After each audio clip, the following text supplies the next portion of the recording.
So నమస్తే కాక, మా అక్క అయితే ఈరోజు అయితే ఎగ్ రైస్ చేస్తుంది. ఈరోజు అయితే అనుకొని పోతాను. మరి చలో మరి స్టార్ట్ చేద్దాం. గ్యాస్ బాండీ లేక మా అక్క డేక్షతో చేస్తుంది.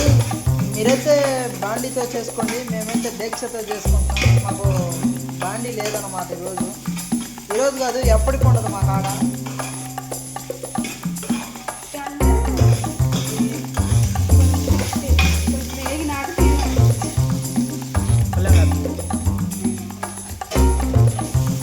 గ్యాస్ నేను రెండు వీడియో తీసుకుంటున్నాను.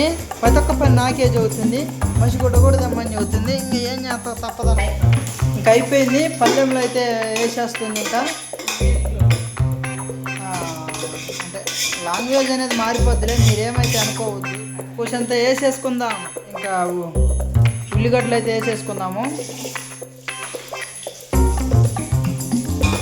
అవి దోరగా ఏగాల, అంటే ఎర్రగా వచ్చేంత వరకు, మరీ మాడిపోయేలాగా చేసుకోకూడదు. అల్లం తగినంత వేసేసుకుందాం. మరి పచ్చిమిరకాయలు వేసేసుకుందాం. వేసేసింది నన్ను అడగ. కరివేపాకు వేసేసుకుందాం తగినంత, ఎక్కువ వేసుకోమాకండి.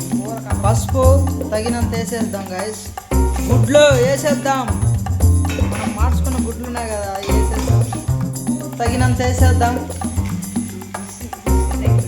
మన రుచికి తగ్గినంత వేసుకోవాలి. ఎక్కువ వేసుకుంటే దెబ్బలు వేయడం మేము చేసాపోయి.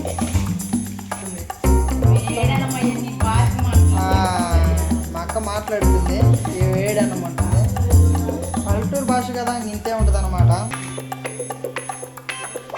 కారం తగినంత వేసేద్దాం. గైస్ చికెన్ పొడి అయితే వేసేస్తుంది. గుడ్డు కారం 2 ప్యాకెట్లు వేసి గుమగుమలాడిపోతుంది. గ్యాస్ మరి మీకు ఎట్లా ఉంది? నాకైతే మంచిగా ఉంటుంది అనమాట. నోట్లో నుంచి నీళ్ళు ఊరుతున్నాయి అనమాట. అంతగా వాసన, స్మెల్ అని. ఇంకా రెడీ అయిపోయింది. ఇంకా తింటమే ప్రారంభించాలి. నేను పోయి బ్యాచ్ కుర్రోళ్ళని పిలుస్తాను. ఇంకా మా అక్క